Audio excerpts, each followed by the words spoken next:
अस्सलाम वालेकुम। सानी टाइम्स में खुशामदीद। उम्मीद करती हूँ आप सब खैर खैरियत से होंगे। बर्तन धो लिए, सफाई कर ली, किचन भी समेट लिया, चूल्हे को अच्छे से मैंने आज चमका लिया। इसकी मैंने आज डीप क्लीनिंग की है और दूध वाला या दूध गर्म करने के लिए रखा था और साथ में ठहरी थी कि दूध गिर ना जाए। जैसे ही हल्का सा ध्यान बटने की देर थी बस दूध गिर गया। देखें इसकी ग्रिल पे भी इस तरह दूध लग गया और सारा नीचे फैल गया। अगर दूध आप लोगों का भी इस तरह गिर जाता है, अमूमन सी बात है, तो चूल्हे को फ़ौरन साफ़ कर लिया करें। एक तो सफाई का बहुत मसला होता है, बाद में दूध जल जाता है और दूध चूल्हे के ऊपर नहीं जलना चाहिए, रिस्क में कमी होती है। इस तरह ये अच्छी बात नहीं होती। दूध को फ़ौरन साफ़ कर लिया करें। अब थी मेरी नाश्ते की बारी और मैंने ले लिया 1 कप मकई का आटा, आधा कप गंदम का आटा और आधा चम्मच मैंने ले लिया टीस्पून चाय वाला जो होता है वो मैंने ले ली है नमक। इसको अच्छे से मिक्स करना है। मिक्स करके इसको पानी थोड़ा थोड़ा पानी डाल के, एकदम सारा पानी नहीं डाल देना, थोड़ा थोड़ा पानी डाल के इसको गूंदते जाना है। जब ये इकट्ठा हो जाए, एक सख्त सी डो बन जाए, तब इसको हथेलियों की मदद से ज़रा दबा के अच्छे से इसको गूंद लेना है। इससे क्या होगा कि आटा हथेलियों की मदद से जैसे ही आप इसको दबाते जाएंगे, गूंदते जाएंगे, जो गंदम का आटा है ना वो थोड़ा रस जाता है और मकई के आटे में अच्छे से ना वो जज्ब हो जाता है। इससे रोटी बहुत नरम, सॉफ्ट और बहुत मज़े की बनती है। अच्छा, हम इस आटे को गूंद के नहीं रख सकते ना, इसीलिए ज़रा इस पे दबाव दे के गूंदना चाहिए ताकि आटा ज़रा जल्दी से ना नरम हो जाए, आटा जल्दी से सॉफ्ट हो जाए और ये अच्छे से गूंद जाए, क्योंकि ये ताज़ा गूंदना पड़ता है और ताज़ा रोटी पकानी पड़ती है। मैंने सिर्फ 2 रोटियों के लिए बनाया था। अब मैं इसके पेड़े बना लूँगी। अब मैं आप लोगों को बताऊँगी कि इसको बेलना कैसे है।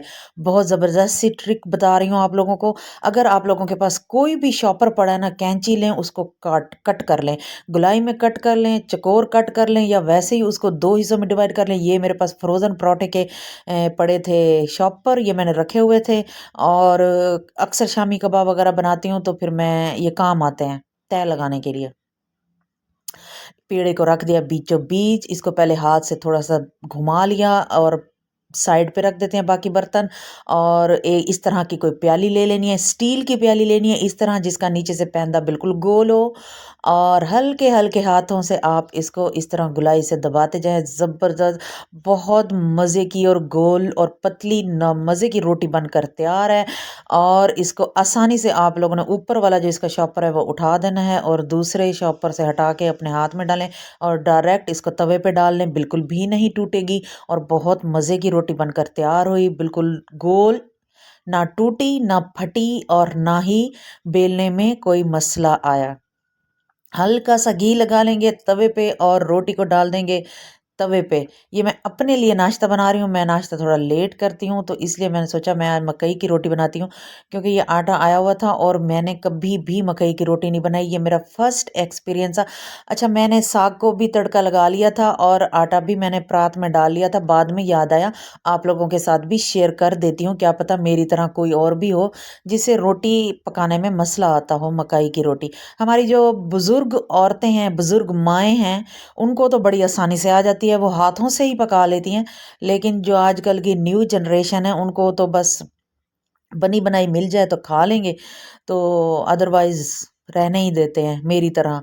तो बहरहाल मैंने बना लिया, तो अब आप भी बनाएं। अगर आपके घर में मकई का आटा नहीं है तो बाज़ार से मकई का आटा बनवाएं और ये बहुत ज़बरदस्त होता है, हेल्दी होता है, खाना चाहिए। जो लोग डाइट कर रहे हैं तो उनके लिए तो बहुत बेस्ट ऑप्शन है। वीडियो अच्छी लगी है तो लाइक करें, शेयर करें, अपना ख्याल रखें। अल्लाह हाफ़िज़।